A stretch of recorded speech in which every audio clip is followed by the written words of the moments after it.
محترم حاضرین، آج کے خطبے کا موضوع اللہ سبحانہ و تعالیٰ کے فضل و کرم سے سیرت النبی صلی اللہ علیہ وآلہ وسلم کی اہمیت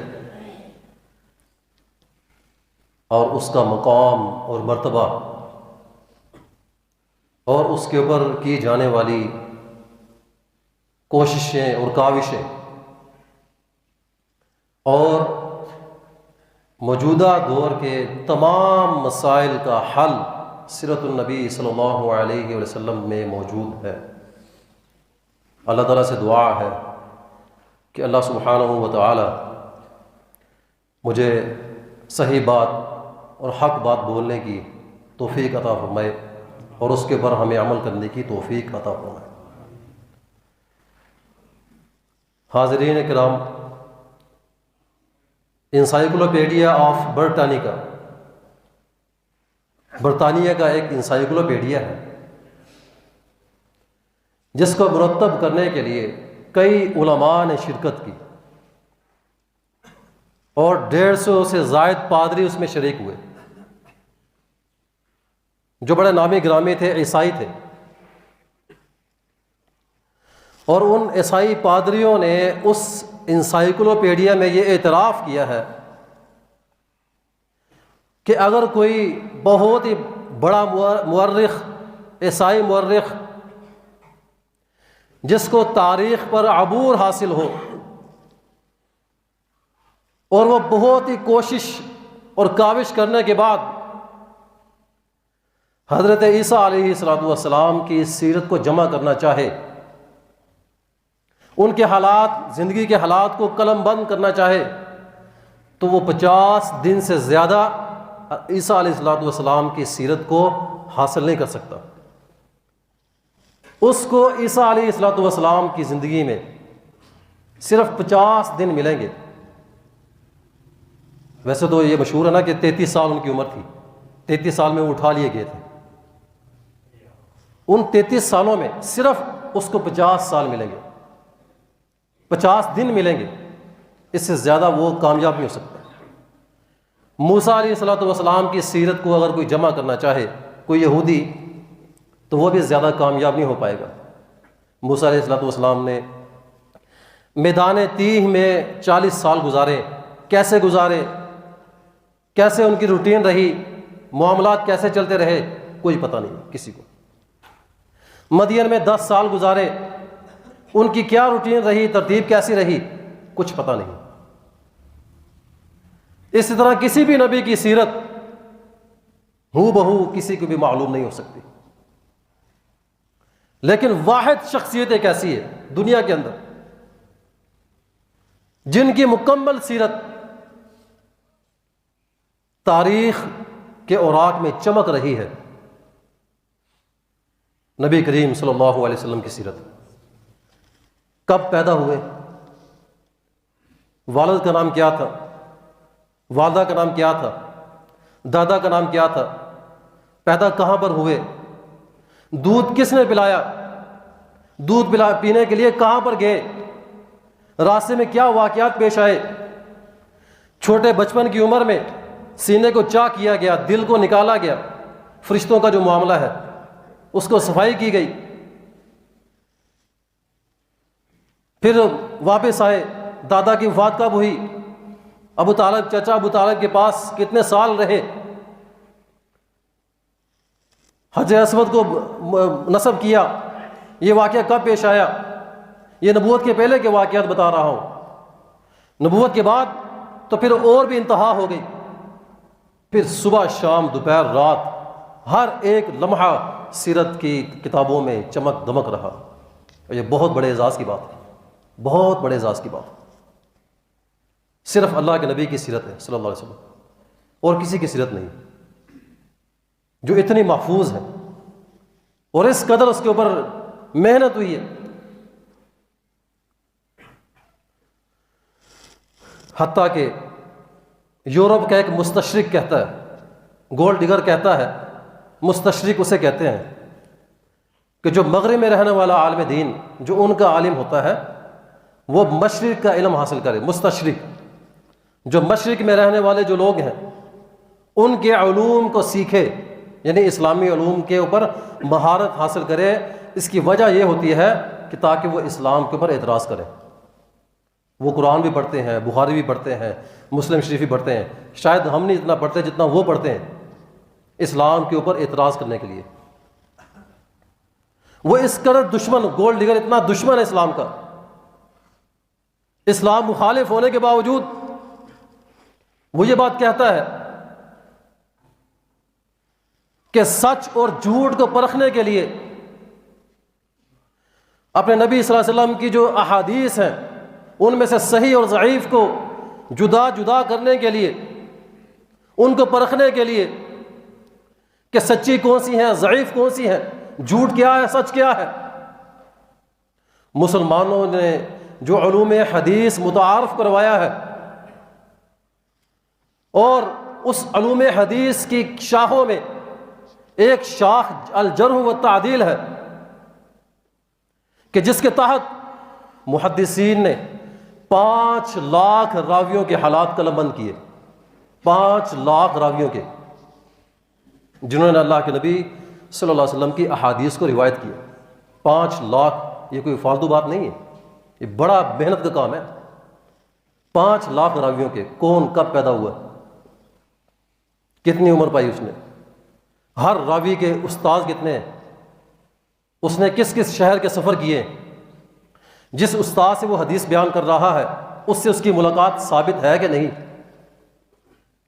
کون سا راوی ایسا ہے جو جوانی میں ٹھیک تھا لیکن بڑھاپے میں ضعیف ہو گیا تھا، اس کا حافظہ جواب دے گیا. مکمل طور پر انہوں نے ضبط کر دیے. 5 لاکھ روات الحدیث جنہوں نے اللہ کے نبی صلی اللہ علیہ وسلم کی احادیث کو جمع کیا. اور وہ کہتا ہے یورپ کے جو اہل عقل کے نام سے جانے جاتے ہیں، جو تاریخ اور عقل کے اوپر ریسرچ کر رہے ہیں، وہ یہ بات کہنے پہ مجبور ہو گئے کہ صحیح اور غلط کو پرکھنے کا جو معیار محدثین نے پیش کیا ہے اس کی مثال آج تک نہیں مل سکتی.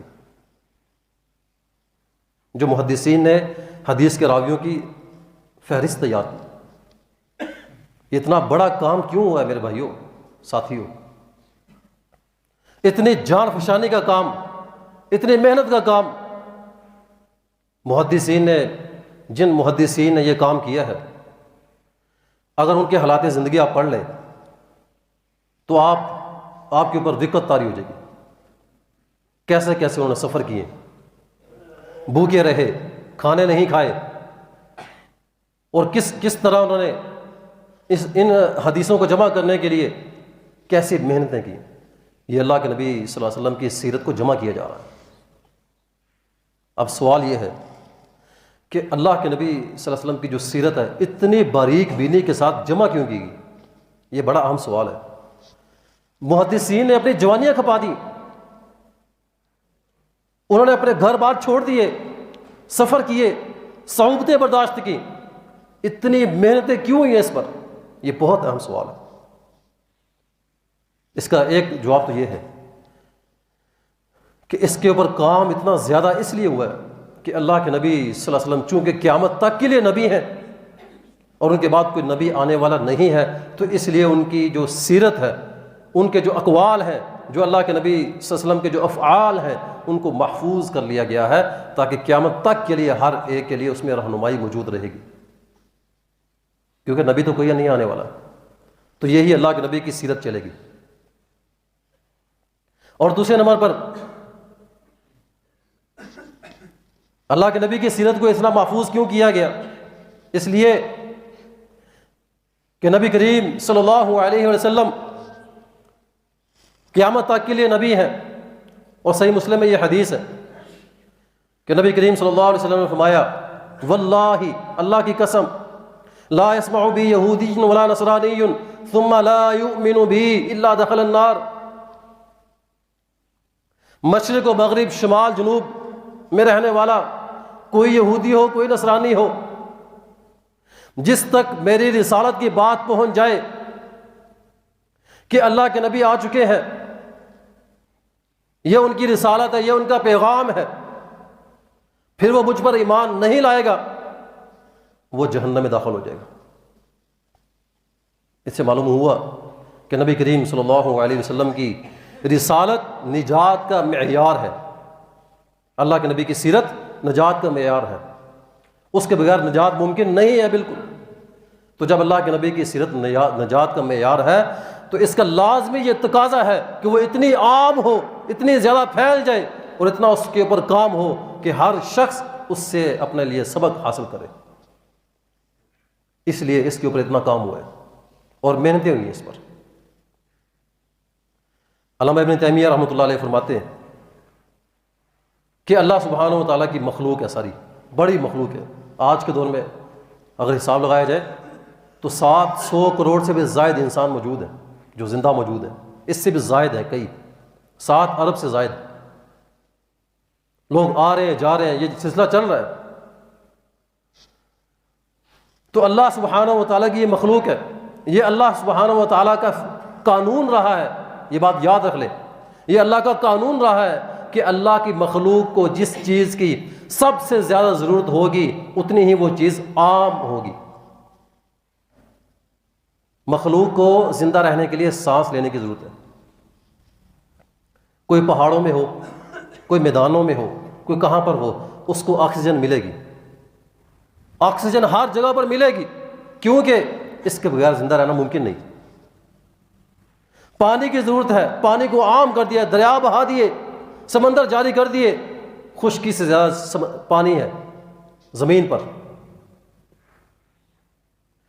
تو نبی کریم صلی اللہ علیہ وسلم کی جو سیرت ہے، بلکہ اس سے بھی زیادہ توحید کی ضرورت ہے، سب سے پہلے توحید ہے، اس کے بغیر زندگی ناممکن ہے۔ توحید کے دلائل کے انبار لگا دیے، اللہ کی قدرتوں کی نشانیاں اللہ سبحانہ وتعالیٰ نے زمین میں پھیلا دی۔ اس کے بعد رسالت کی ضرورت ہے، نبی کریم صلی اللہ علیہ وسلم کی سیرت کی آگہی، اس کا علم حاصل کرنا، اس کی سب سے زیادہ ضرورت تھی۔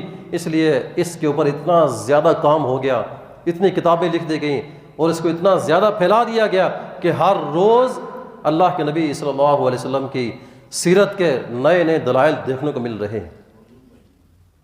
جو دور گزر رہا ہے، گمراہیاں اٹھ رہی ہیں، فتنے جنم لے رہے ہیں، تو نبی کریم صلی اللہ علیہ وسلم کی باتیں سچی ثابت ہوتی دکھائی دے رہی ہیں۔ اس لیے سیرت النبی صلی اللہ علیہ وسلم کو عام کر دیا، اس کو پھیلا دیا کہ اس کے بغیر نجات ممکن نہیں ہے، بالکل ممکن نہیں۔ نبی کریم صلی اللہ علیہ وسلم کی جو سیرت ہے اس کے اندر ہمارے لیے رہنمائی کتنی ہے، کس قدر ہے، اس میں کتنا اہتمام ہے، آج یہ بھی سن لیں۔ اللہ کے نبی صلی اللہ علیہ وسلم نے فرمایا کہ میری مثال اور تمہاری مثال اس شخص کی طرح ہے جس نے ایک آگ جلائی، اس آگ کے اوپر پتنگے آتے ہیں، وہ بندہ ان پتنگوں کو ہٹاتا ہے، پیچھے کرتا ہے کہ کہیں یہ آگ میں گر کر جل نہ جائے۔ فرمایا کہ میری تمہاری مثال ایسے ہے کہ میں تمہارے پاس اللہ کا رسول آیا ہوں، تم مجھ سے جان چھڑا کر جہنم کی طرف بھاگ رہے ہو، جہنم میں گرتے جا رہے ہو، میں تمہاری پشتوں سے پکڑ کے تمہیں کھینچ رہا ہوں پیچھے، تمہیں بچا رہا ہوں، تمہاری رہنمائی کر کے تمہیں بتا رہا ہوں کہ جہنم کا راستہ اس میں نہ جاؤ۔ اللہ کے نبی کی سیرت میں اس قدر رہنمائی ہے کہ بندہ بالکل مصیبت کے مشکل کے دہانے پر ہوتا ہے، جب اس کے سامنے ایک حدیث آتی ہے تو وہ بالکل بیک ہو جاتا ہے، ریورس ہو جاتا ہے، بڑی بڑی مشکلات سے بچاتی ہے۔ میرے بھائیو، اس کی اہمیت کو سمجھیں، سیرت کی اہمیت کو سمجھیں اور موجودہ مسائل کا جو حل ہے اس میں تلاش کریں، تمام مسائل کا حل اس میں۔ موجودہ دور کے کئی مسائل ہیں، کچھ مسائل ایسے ہیں جو لوگوں نے تیار کیے ہوئے ہیں، جن کو لوگ مسائل سمجھتے ہیں، ہو بھی سکتے ہیں، لیکن سب سے بڑا جو مسئلہ آج کا بنا وہ کیا ہے؟ گمراہی کا مسئلہ ہے۔ فتنے عام ہو رہے ہیں، نوجوان بہک رہے ہیں، اسلام سے بیزار ہو رہے ہیں، الحاد بے دین ہو رہے ہیں، نان مسلم سے دوستیاں لگا کر ایک دن کے اندر اپنے اسلام کو بیچ دیتے ہیں، اسلام کی اہمیت کو نہیں سمجھتے، گمراہی پھیل رہی ہے۔ اس کا حل کیا ہے؟ اس کا حل اللہ کے نبی کی سیرت میں یہ ہے. نبی کریم صلی اللہ علیہ وسلم نے ارشاد فرمایا ترکت فیکم شیئین، اے لوگو میں تمہارے اندر صرف 2 چیزیں چھوڑ کر جا رہا ہوں. جب اللہ کے نبی زندہ تھے، موجود تھے، تو پھر تو صحابہ کرام آتے تھے کہ اے اللہ کے نبی یہ کام ہم کیسے کریں، یہ مسئلہ پیش آ گیا، اس کا کیا حل ہے، یہ ایسے ہو گیا، اس کا حل کیا ہے؟ تو اللہ کے نبی صلی اللہ علیہ وسلم جواب دیتے تھے. اور اس کے اوپر میں نے آپ کو پہلے بتا دیا کہ بڑا کام ہوا اس پر، بڑی احادیث ہے. لیکن اللہ کے نبی صلی اللہ علیہ وسلم رخصت ہوتے وقت، جاتے وقت ایک خاص وصیت کی. فرمایا کہ میں اب تمہارے اندر نہیں رہوں گا. حجۃ الوداع کے موقع پر بھی یہ کہا کہ میں تمہارے اندر موجود نہیں رہوں گا. لعلی لا القاکم بعد عامکم ھذا، شاید کہ حج کے موقع پر کہا کہ اس سال کے بعد اے لوگوں میں تم سے ملاقات نہیں کر سکوں گا، یہ میرا آخری تم سے خطاب ہو رہا ہے.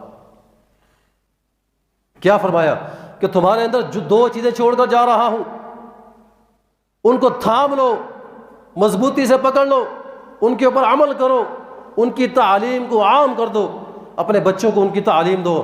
تم کبھی بھی گمراہ نہیں ہوگے. فتنے جیسے بھی ہوں، حالات جیسے بھی ہوں، کفار جیسے بھی پروپیگنڈے کریں، سازشیں کریں اسلام کے خلاف، لیکن تم گمراہ نہیں ہوں گے. ایک اللہ کی کتاب اور ایک میری سنت.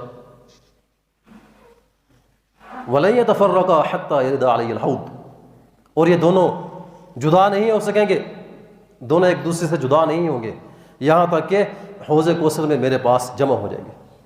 آج منکرین حدیث جو حدیث کا انکار کرنے والے ہیں عقل کی بنیاد پر، وہ کیا کہتے ہیں کہ ہم قرآن کو مانتے ہیں، قرآن کو حدیث سے الگ کرتے ہیں. قرآن کے احکامات اور ہیں، عقائد کے مسائل، حلال اور حرام کے مسائل قرآن سے ثابت ہوتے ہیں، حدیث سے ثابت نہیں ہو سکتے. نبی کریم صلی اللہ علیہ وسلم نے فرمایا کہ ایسے لوگ آئیں گے جو قرآن اور حدیث میں فرق کریں گے، لیکن فرمایا کہ وَلَن يَتَفَرَّقَا، یہ بات یاد رکھ لو کہ ہرگز قرآن اور حدیث ایک دوسرے سے جدا نہیں ہوں گے. جو مسئلہ قرآن کی آیت سے ثابت ہوگا، چاہے عقیدے کا مسئلہ ہو، حلال حرام کا مسئلہ ہو، وہی مسئلہ حدیث سے ثابت ہوگا. جن راویوں نے، جن لوگوں نے قرآن کو ہم تک پہنچایا ہے، جو واسطے قرآن کو پہنچانے میں ہم تک ہے، وہی واسطے، وہی راوی، وہی لوگ حدیث کو روایت کرنے والے ہیں. فرمایا کہ ان دونوں کو پکڑ لو، گمراہ نہیں ہوگے. آج کے دور کا ایک بہت بڑا مسئلہ ٹینشن بنی ہوئی ہے، پریشانی ہے. ہر ایک بندہ پریشان ہے، ٹینشن ہے، اس کے مریض بن چکے ہیں، اور اس کی ادویات ہیں کہ ٹینشن دور ہو جائے.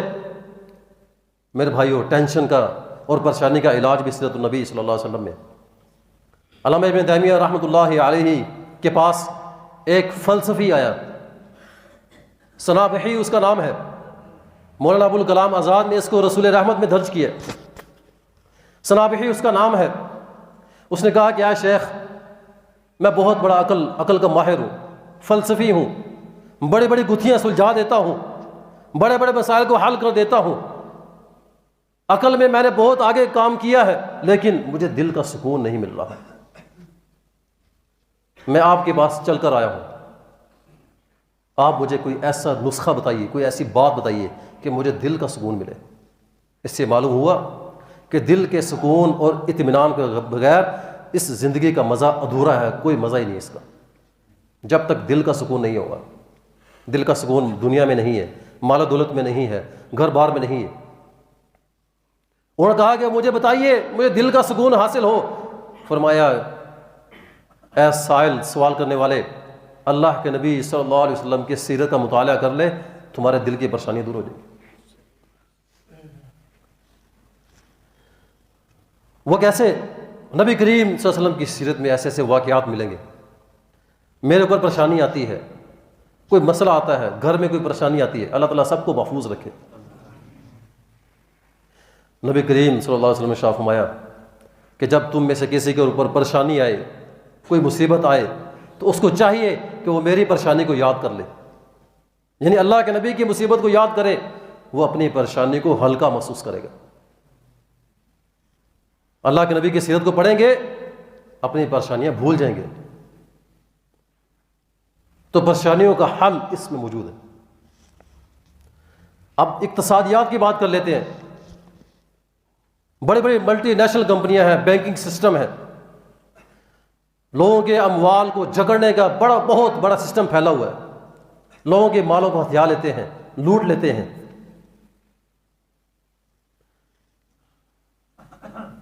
اور عجیب و غریب قسم کے لوٹنے کے جو ہے وہ کام چل پڑے ہیں، دھندے چل پڑے ہیں. اس کا حل سیرت النبی صلی اللہ علیہ وسلم میں کیا ہے ہمارے لیے؟ ہمیں چاہیے کہ ہم مادی وسائل پر بھروسہ نہ کریں. صرف مادی وسائل پر نہیں، روحانی اور معنوی جو وسائل ہیں ان پر بھروسہ کریں. مال ہمارا محفوظ رہے گا اور بڑھتا رہے گا. نبی کریم صلی اللہ علیہ وسلم کے پاس ایک شخص آیا. اس نے کہا کہ اللہ کے رسول صلی اللہ علیہ وسلم، ہم دو بھائی ہیں. ایک کام پر جاتا ہے، میں کام پر جاتا ہوں، کام میں کرتا ہوں، محنت میں کرتا ہوں، مزدوری میں کرتا ہوں. دوسرا بھائی وہ مولوی ہے، وہ دین کا کام کر رہا ہے، وہ میرے ساتھ ہاتھ نہیں بٹاتا، میری کمائی میں وہ بھی شامل ہے. اس کو کہیں کہ میرے ساتھ آئے، کام کرے، ہم مل کر کام کریں گے، کمائی زیادہ ہوگی. یہ تو ہماری سوچ ہے. کچھ ایسے گھرانے ہوتے ہیں کہ پورے کے پورا گھرانہ ہی کام پر لگا ہوا ہے، پورا گھر کام پر لگا ہوا ہے. والدین کی پرواہ نہیں ہے، دوسرے مسائل کی پرواہ نہیں. کیوں؟ اس لیے کہ مادی وسائل پر ہمارا بڑا بھروسہ ہے کہ زیادہ کام کریں گے تو زیادہ پیسہ ملے گا، باہر کے ملکوں میں جائیں گے تو زیادہ ڈالر آئیں گے. تمام سوچ ہماری مادی ہے. نبی کریم صلی اللہ علیہ وسلم نے اس سوچ سے ہٹا کر روحانی سوچ کی طرف منتقل کیا.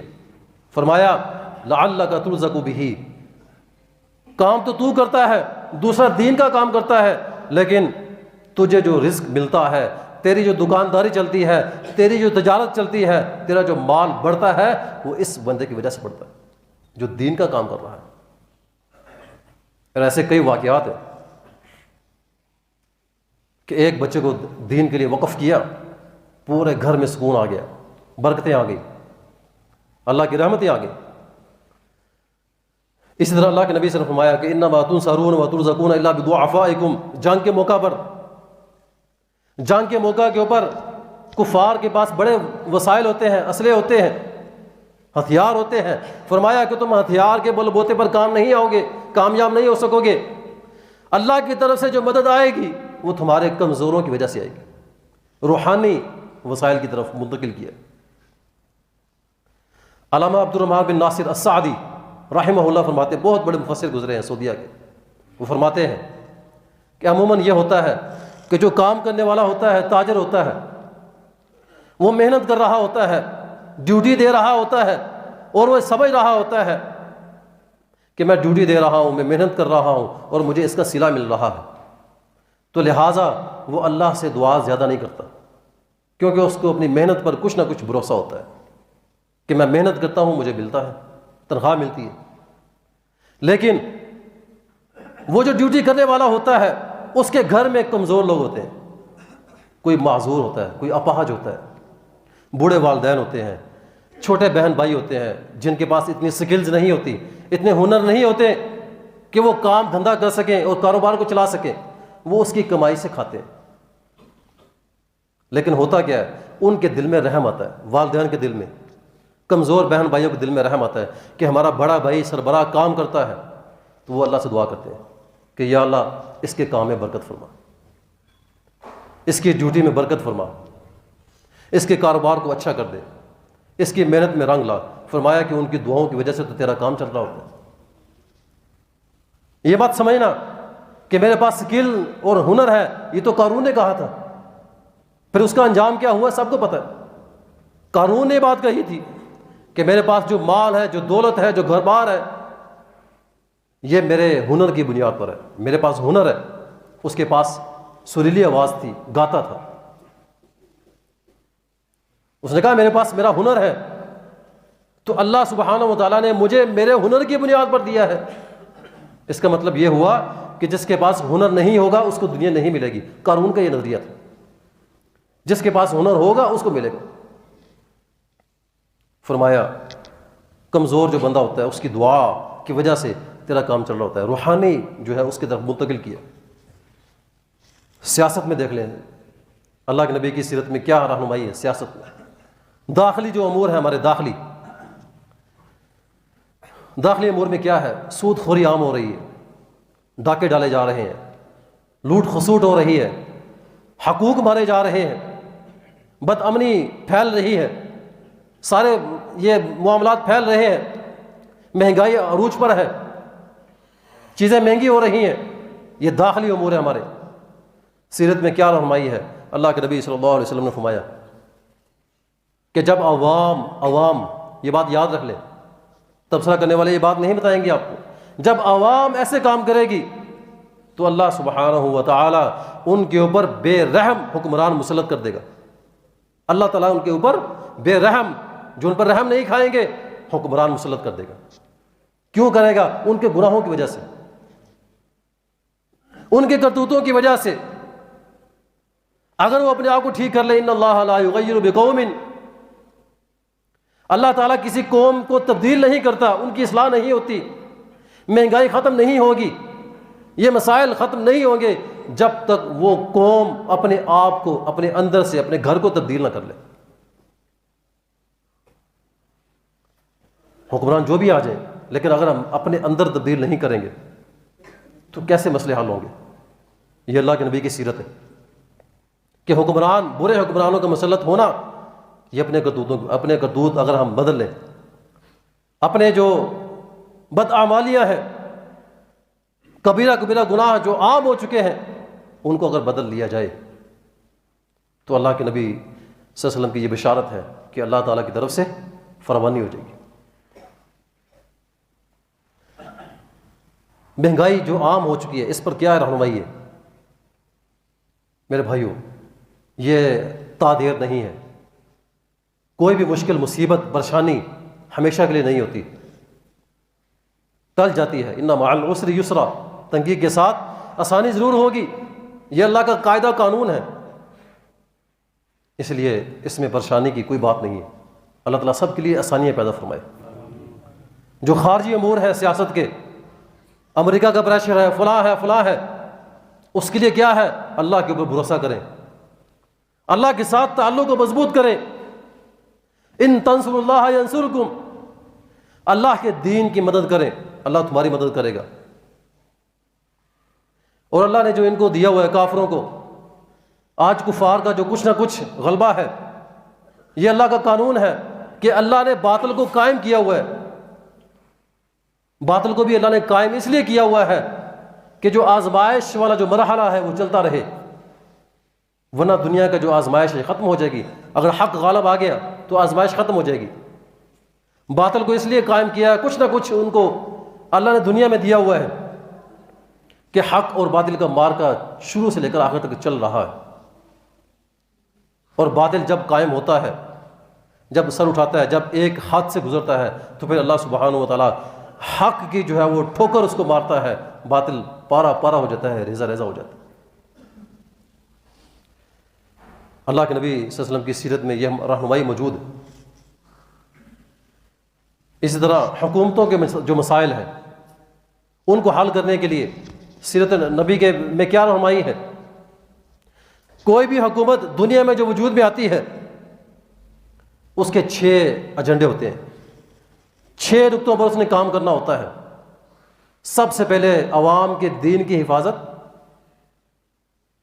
چاہے وہ یعنی غیر مسلم کیوں نہ ہو، ان کی عبادت گاہیں بھی ان محفوظ ہونی چاہیے، یہ حکومت کی ذمہ داری ہوتی ہے۔ ان کے مال کی، ان کے جان کی، عزت و آبرو کی اور ان کے صحت کے مسائل، یہ ساری چیزوں کی حفاظت کرنا ہر حکومت کی ذمہ داری ہوتی ہے۔ دنیا کے اندر کوئی بھی قانون اور نظام لے آئیے، متمدن دنیا کے قانون لے آئیے، کسی کے پاس بھی اس 6 نکاتی ایجنڈے کو حل کرنے کے لیے کوئی سسٹم نہیں ہے، کوئی نظام نہیں ہے، کوئی کسی کے پاس قانون نہیں ہے۔ ہمارے ذہن میں امریکہ آتا ہے کہ امریکہ بہت پاورفل ہے، بڑا یہ ہے، بڑا وہ، بڑا اس کا ڈالر اونچا ہے۔ وہاں پر لوگ بڑے خوشحال ہیں، سڑکیں بہت اچھی ہیں، لوگ بڑے بڑے گھروں میں ہیں، بڑا یہ ہے بڑا وہ ہے۔ ہر 5 سیکنڈ کے بعد وہاں زنا ہوتا ہے، ہر 1 منٹ کے بعد لوٹ مار ہوتی ہے، اور ہر 5 منٹ کے بعد قتل ہوتا ہے۔ یہ اس کی رپورٹ ہے امریکہ کی جو شائع ہوئی ہے۔ وہاں پر جرائم اتنے عام ہیں، کیوں؟ ان کے پاس قانون نہیں ہے، ان کے پاس کوئی نظام نہیں ہے۔ صرف اور صرف ان چیزوں کا جو حل ہے وہ اللہ کے نبی صلی اللہ علیہ وسلم کی سیرت میں ہے۔ نبی کریم صلی اللہ علیہ وسلم نے مدینہ میں حکومت کی ہے، 2 سے 3 جرم ہوئے، بس قتل نہیں ہوئے۔ کئی جنگیں لڑی گئی ہیں، کئی جنگیں لڑی گئی، 1000 سے بھی کم شہید ہوئے، 1000 سے بھی کم شہید ہوئے ہیں جنگوں میں۔ اور یہاں پر اگر فسادات پھوٹ پڑے، بم دھماکوں میں کئی سینکڑوں لوگ چلے جاتے ہیں۔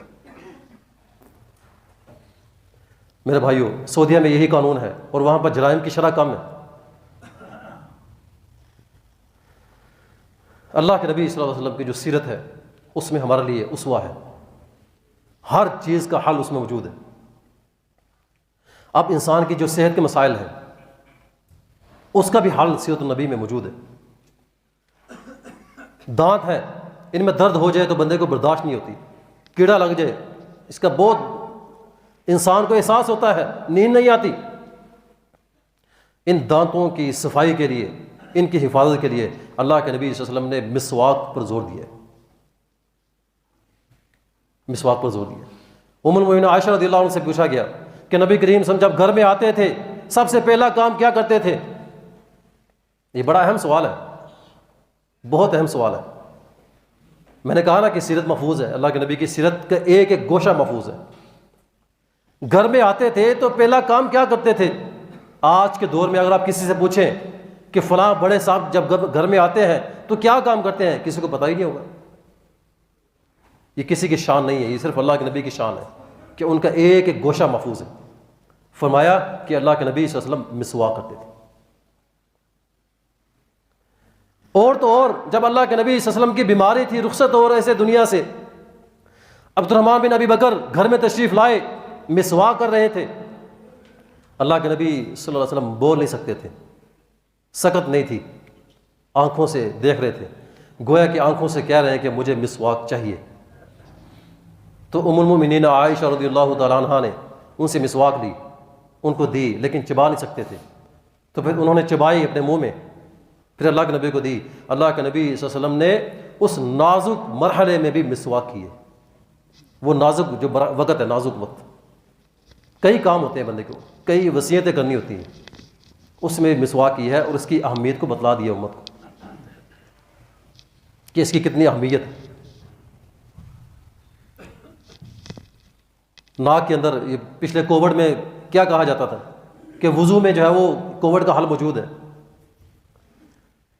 کچھ ڈاکٹر کہتے ہیں کہ ناک میں ایک وائرس ہوتا ہے، اس وائرس کو مارنے کے لیے یہی حل ہے کہ ناک میں پانی چڑھایا جائے۔ عائشہ رضی اللہ عنہ فرماتی ہیں، صحیح مسلم میں یہ حدیث ہے کہ 10 چیزیں فطرت میں سے، داڑھی کو بڑھانا، مونچھیں کٹوانا، کلی کرنا، ناک میں پانی چڑھانا، یہ فطرت ہے۔ یہ زیر ناف بالوں کو اکھیڑنا، بغلوں کے بالوں کو اکھیڑنا، ان کو کاٹنا، ناخن کاٹنا، یہ معمولی سی چیزیں ہیں، لیکن ان سب میں جو ہے وہ انسان کی صحت کا خیال رکھا گیا ہے۔ انسان کی صحت کا راز اسی میں ہے مکمل طور پر۔ مسواک کے میں نے آپ کو بتا دیا، ناک میں پانی چڑھانے سے جو ناک کا وائرس ہے وہ ختم ہو جاتا ہے۔ مسواک کرنے سے معدے کی بیماریاں ختم ہوتی ہیں، یہ بات یاد رکھ لیں۔ معدے کے مسائل حل ہوتے ہیں، انسان کا دماغ تیز ہوتا ہے، آنکھوں میں قوت ملتی ہے۔ اللہ کے نبی صلی اللہ علیہ وسلم کے ایک ایک گوشے میں بہت رہنمائی موجود ہے۔ لیکن آج ایک المیہ ہے، ایک افسوس ہے، ہمارے نوجوان بالکل اللہ کے نبی صلی اللہ علیہ وسلم کی سیرت سے بے بہرا ہیں۔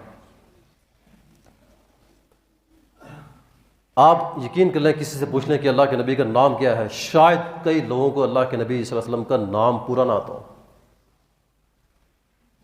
اور میں نے خود سنا ہے۔